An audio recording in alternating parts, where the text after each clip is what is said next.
Meghan Kelly zdaj v javnosti nosi hijab? No, pravzaprav ne.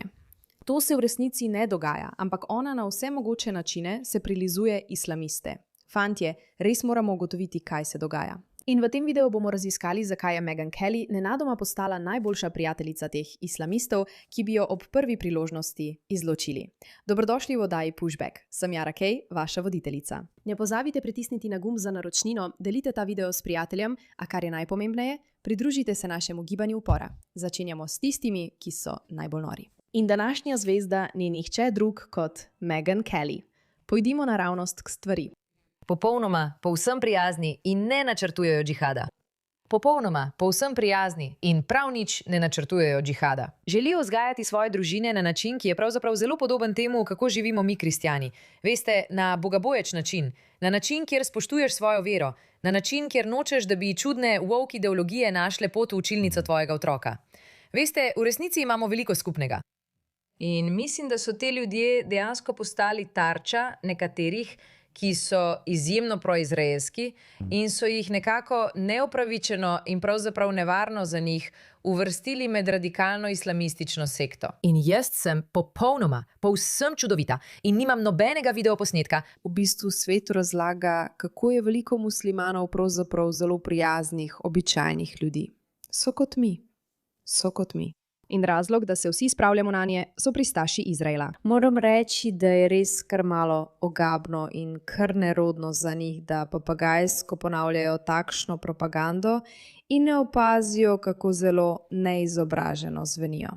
Ampak mislim, da je to njihova stvar, če želijo zveneti kot za ostali. To jim je dovoljeno. Ampak še enkrat, vsi se moramo sam spomniti zelo preprostega dejstva in sicer v redu, če so vsi te ljudje tako nedolžni in prijetni, zakaj potem množično ne izpostavljajo radikalcev? In to je preprosto zato, ker gre za eno in isto stvar. Ampak to je spet pogovor za drugič. Poglejmo, kako si Meghan Kelly še malo bolj spreminja mnenje. Ne verjamem, da so ti pohodi zgolj klic na pomoč za Gazo. So uveljavljanje prevlade določenih skupin, zlasti islamistov. Kje se moti? Kaj je sploh rekla, kar bi bilo lahko sporno? Kaj hočejo? In jaz sem na njeni strani. Kar moram povedati o Meghan Kelly, kar je pomembno, da vsi razumejo, je, da zveni zelo razumno in logično, ker je dejansko precej razumna in logična, kar pa vse skupaj naredi še toliko bolj noro. Sedi tam in reče, glejte, to so prijetni, normalni ljudje kot vsi mi in bla bla bla. Pravkar je rekla, da zveni normalno. Ampak to, kar tukaj govori, upravičuje nekaj, za kar vsi vemo, da tega ni več mogoče upravičiti.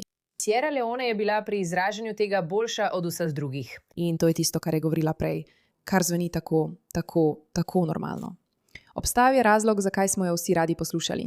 Ne verjamem, da so ti pohodi zgolj klic na pomoč za Gazo. So uveljavljanje prevlade določenih skupin, zlasti islamistov. Kje se moti? Kaj je rekla? Kar je sploh lahko sporno? Kar si želijo? In Ayaan Hirsi Ali je to izrazila bolje kot kdorkoli drug. Seveda, izvorno iz Somalije, jo je kasneje manipulirala muslimanska bratovščina, a ji je nekako uspelo pobegniti, se izvleči iz tega. O tem sva naredili dolgo epizodo in napisala je knjige o tem. Nekako ji je uspelo pobegniti in je postala doživljenjska kritičarka islama in tega, kar počnejo zlasti ženskam.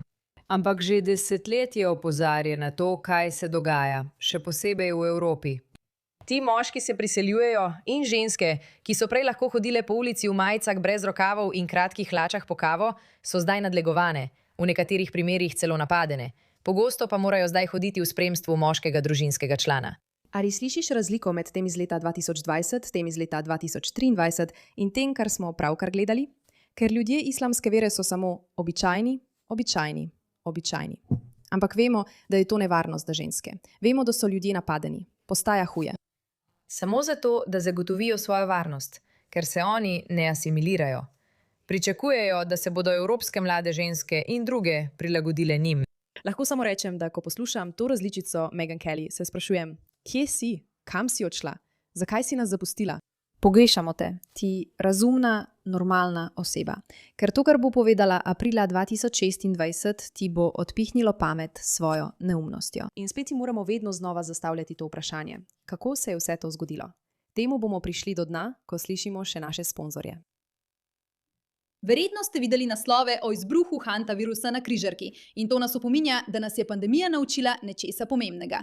Ko se pojavi nov virus, je zdravstveni sistem hitro preobremenjen in najbolje je, da nismo odvisni od njega. In zato priporočam, da imate komplet za nujne primere ob izbruhu nalezljivih bolezni podjetja Wellness že doma, preden ga sploh potrebujete.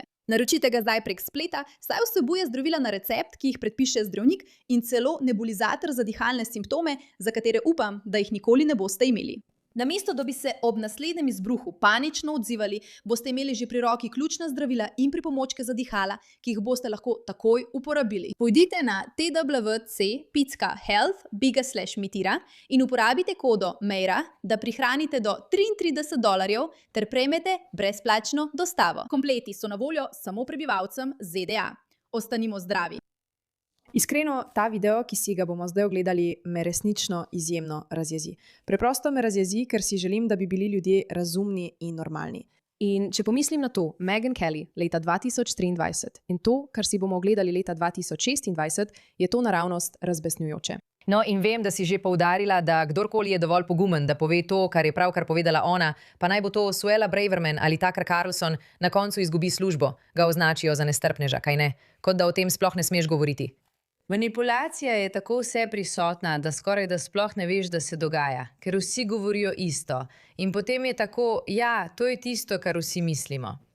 Spomnil se na Fox News, bilo je kot refleks. Vedno si moral reči nekaj v smislu, z Izraelom imamo zelo poseben odnos. Veš, oni so naš najpomembnejši zaveznik na Bližnjem vzhodu. In vsake toliko sem se spomnila vprašati, zakaj? Zakaj? Zakaj spet? Veš, da bi mi nekdo to razložil. Ja. Mislim, ker je res, ni vse propaganda, ni vse zato, ker so te mediji prisilili v to. Ne, mogoče so nekatere stvari preprosto resnične. Izrael je dober zaveznik Amerike. Mogoče je to. Mogoče se tam začne in konča. In potem je vedno nekako zamrlo, kot zakaj? In vedno je šlo za demoniziranje arabskih držav. Veš, sovražiti naj bi jih morali, ker so muslimani. Izrael naj bi imeli radi, ker naj bi bili z nami v judovsko-krščanski, pripovedi. To je bila taka manipulacija, plačana manipulacija, ki jo mislim, da jo mnogi izmed nas šele začenjamo opažati.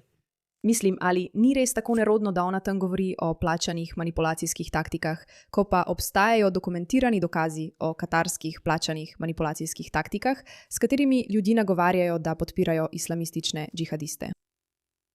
In način, kako to počnejo, je, da te pripravijo do tega, da sovražiš Izraelce. Ali ni to ena najbolj neverjetno neumnih stvari, na katere lahko nasedeš? Ja, res je. Ampak spet, poanta tukaj ni samo govoriti o tem, kako neumna je postala Megyn Kelly, ampak tudi razumeti, zakaj je temu tako. In kdo bi lahko o tem bolje govoril kot Dave Rubin, ki pozna Megyn Kelly že zelo dolgo. Si zasluži na tej točki. Mislim, da bo vse v redu. Ja, in zato se spopada z Islamsko republiko Iran, ki je, kot veš, financirala vse te posredniške skupine in točno to zdaj gledamo. Rada bi te vprašala in ne vem, če mi boš odgovoril, kaj se je zgodilo z Megyn Kelly. Včasih sta bila prijatelja. Ona je prihajala v tvoj podcast, mislim na tvoj YouTube. In mislim, poznaš jo že tako dolg in ona je ena tistih, ki zdaj govori o 7000. Kot Megyn, veš, ne dobivajo vsi 7000. Glej, veš, težko je poznati tudi ljudi, ki jih poznaš. Bila je pri meni doma na večerji in večkrat sva skupaj jedla in sem jo večkrat poklical za nasvet skozi leta. Poklicala me je za nasvet, ko je prvič zapustila osrednje medije ali ko so jo prisilili, da je odšla iz NBC. Ampak, veš, poklicala me je, ko je šla na svoje in bil sem tako navdušen, da me je poklicala. Bil sem kot, to je res kul, Megyn Kelly me kliče. In veš, da bi ugotovila, kako sem jaz šel na svoje, kako sem zgradil to, kar sem zgradil. In smo ji pomagali na poti. In imela sva odličen odnos pred kamero in izven nje že leta. In glej, v njenem primeru ne gledam, ko gre za Tuckerja, ne vem, kaj se dogaja. Zdi se, kot da je duhovno, morda je demon res zmagal, ali pa res samo jemlje denar in dela za sovražnike Amerike, ali pa mu Amerika preprosto ni več všeč. Mislim, da je Megyn naredila grozno napako. Mislim, da je pred približno 5 meseci, ko je Tucker gostil Fuentesa in se je ves internet osredotočil na to, tam preprosto videla energijo. In prihaja iz osrednjih medijev, kjer si želijo gledanost, gredo za energijo. In mislim, da je preprosto stavila na svojega konja. Bila je kot, na to bom stavila v tej zadevi. Mislim, da ne verjame več v nič od tega, kar govori in zato deluje tako jezna in zlobna kot kakšna hudobna dekleta. Na prijateljski ravni je to res razočaranje. Ampak Kot vedno pravim, imel sem prijatelje, preden sem prišel v ta posel in jih bom imel tudi potem. In to je povsem v redu. Ampak, veste, mislim, da je eden od razlogov, zakaj sta Tucker in Meghan še posebej tako zelo zašla s poti, ta, da sta se zdela kot tisti dve osebi v osrednjih medijih, ki sta razumela nas, ki živimo na spletu. Tako so prišli v naš bazen in zdaj so v našem bazenu in van lulajo. In vsi smo zaradi tega nekoliko razdraženi. Vsi smo nekako takšni, kot da voda je bila tukaj čisto v redu, bili ste dobrodošli, ne onesnažujte naše vode. Mislim, da je to točno to. Mislim, da je to ravno bistvo, ki ga veliko ljudi spregleda pri vsej tej zadevi za Meghan Kelly. In sicer, da so ljudje imeli občutek, da nas res podpira. In Tucker Carlson resnično se zavzemata za nas. Vsakič, ko sta to počela, sta v resnici samo poskušala ugotoviti, kaj jima bo prineslo najboljšo gledanost, ker sta bila za to rojena. In ugotovila sta, veste kaj? Kako lahko postanem nekdo, ki ga ljudje res vidijo kot osebo, na katero se morajo obrniti po informacije? To bom naredila. In ko je to zamrlo, sta si mislila, kako postaneva kontroverzna. In to sta naredila. Mislim, da Meghan Kelly ve, da je naredila napako. Mislim, da bolj kot se to slabša, bolj si misli, o moj bog. Ampak hkrati ima verjetno večjo gledanost, ker vsi govorijo o tem, kako je tudi Meghan Kelly spremenila svoje mnenje. Ampak tukaj je smešna stvar. Žalostna stvar pri tem, če sem iskrena. Vsi gledajo Tuckerja Carlsona in si mislijo, v redu, res je postal nor. Ampak Meghan Kelly se zdi, kot da samo sledi Tuckerju. Tako se nekako zdi. Zdi se neiskreno. Ne zdi se resnično. Ker je bila toliko let logična, z nami, prisebna in je bilo mar za ženske. In bilo bi tako enostavno, da bi ostala na tej poti. Namesto tega pa je šla po poti prilizovanja islamu. In to je škoda za vse, ker je tako očitno. Meghan, edini razlog, da se prilizuješ islamu je, ker hočeš gledanost, ki ti jo to prinese. In zaradi tega nisi pristna, nisi zanimiva in si nekdo, za katerega večina ljudi reče, joj, nje pa res ne moram več poslušati. In zato nihče več noče poslušati Meghan Kelly. Ni zato, ker bi svojo dušo prodala Katarju ali kaj podobnega. V resnici gre bolj za to, da ima res rada gledanost in je pripravljena narediti karkoli za to. In to je tisto, kar ljudem preprosto ni všeč. Seveda pa je tu še radikalni islam. Hvala za vašo pozornost glede te zadeve.